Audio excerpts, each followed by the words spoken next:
आज का हमारा टॉपिक है हेलिक्स।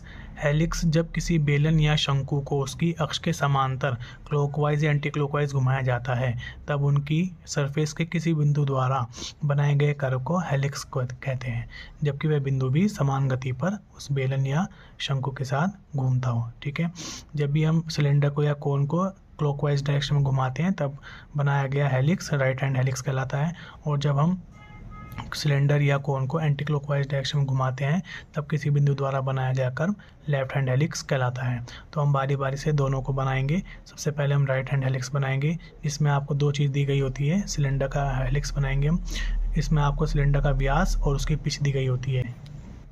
पिच क्या होती है कि उस बिंदु द्वारा वो एक फुल रोटेशन में चली गई एक्सियल डिस्टेंस को हम पिच कहते हैं। अब हम इसका सबसे पहले बेलन का व्यास और पिच की सहायता से इसका प्लान और एलिवेशन बनाएंगे। प्लान में आपको इसका सर्कुलर शेप दिखाई देगी और एलिवेशन में आपको इसकी पिच यानी इसका जो सिलेंड्रिकल पार्ट होता है यानी एक्सिस व्यू आपको इसका दिखाई देगा। तो हमने सबसे पहले जो इसका बेलन का व्यास दिया गया था उससे हमने एक रेडियस लेकर सर्किल बनाया और उसके हमने 8 इक्वल पार्ट करे। उसके बाद सभी पॉइंटों से हमने एक्सटेंशन लाइन XY लाइन तक लेकर गए और सेंटर लाइन से जो इसकी पिच दे रखी है 56 mm की हमने हाइट सभी पॉइंटों से उठाई और एक रेक्टेंगल शेप हमने बनाई। अब ये जो इसकी हाइट है 56 mm, इसके भी हम जितने हमने इसके सर्कल के पार्ट करे हैं उतने हम इक्वल पार्ट करेंगे। तो इसके हम 56 mm के हम 8 इक्वल पार्ट करेंगे तो प्रत्येक पार्ट इसका 7-7 mm का हो जाएगा। और पार्ट करने के बाद उन सभी लाइनों को आपस में हम ज्वाइन करा देंगे। इस तरह से हमने इसके 8 पार्ट कर दिए। अब ये जो 8 पार्ट हमने इसके करे हैं, इनकी जो लाइनें हैं ये 1 की लाइन है पूरी की पूरी, ये 2 की लाइन है, 3 की लाइन है, 4 की, 5 की, 6, 7 और 8। अब यहाँ से जो ये पॉइंट है जो इसके सर्कल के पॉइंट हैं, यहाँ से हम एक्सटेंशन लाइन इनकी कोरस्पॉन्डिंग लाइनों पे लेके जाएंगे और एक पॉइंट हम लगाएंगे। जैसे 1 की लाइन को हम देखेंगे, इस 1 की वर्टिकल लाइन ने इस 1 की हॉरिजॉन्टल लाइन को कहाँ पे कट किया है, यहाँ पे कट किया है, तो हमें एक पॉइंट यहाँ पे मिल जाएगा।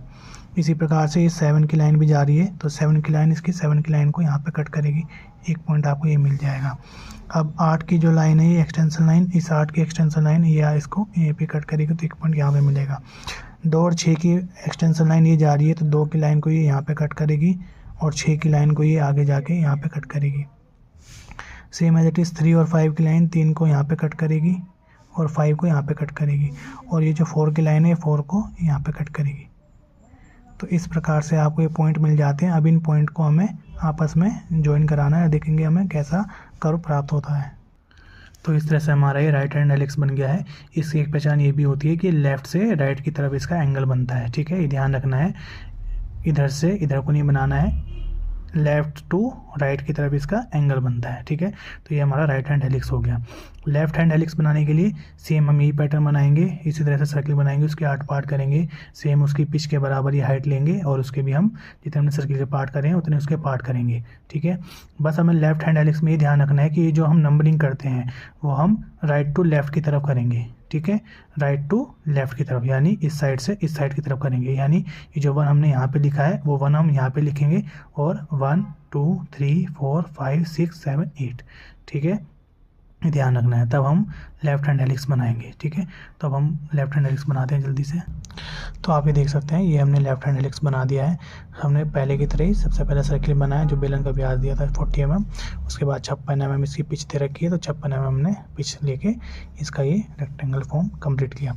उसके बाद इसके हमने जितने इसके पार्ट किए उतने हमने इसके पार्ट किए, 8 पार्ट किए, और उसके बाद इनके कोरस्पॉन्डिंग लाइनों पर हमने पॉइंट लगाए। जैसे 1 की लाइन आप यहाँ पे थी और इस पे पॉइंट लगाया और इसी के सीधे में 7 की लाइन पे पॉइंट लगाया, 2 और 6 की लाइन में इसके सीधे में पॉइंट लगाया, 2 ये है यहाँ पे और 6 ये है यहाँ पे। ठीक है, 3 और 5 की लाइन पे हमने पॉइंट लगाया, ये 3 की लाइन है ये वाली हॉरिजॉन्टल, ये वाली वर्टिकल, और 5 की लाइन आपकी ये है, और इसी प्रकार से 4 की लाइन पे हमने पॉइंट लगाया।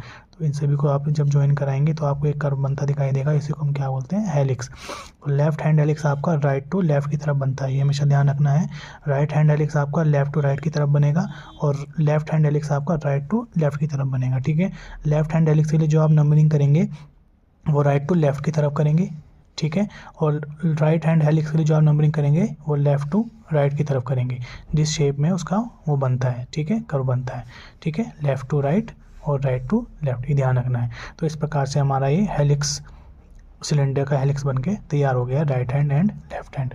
प्रकार right hand and left hand helix आप यहाँ पर देख सकते हैं।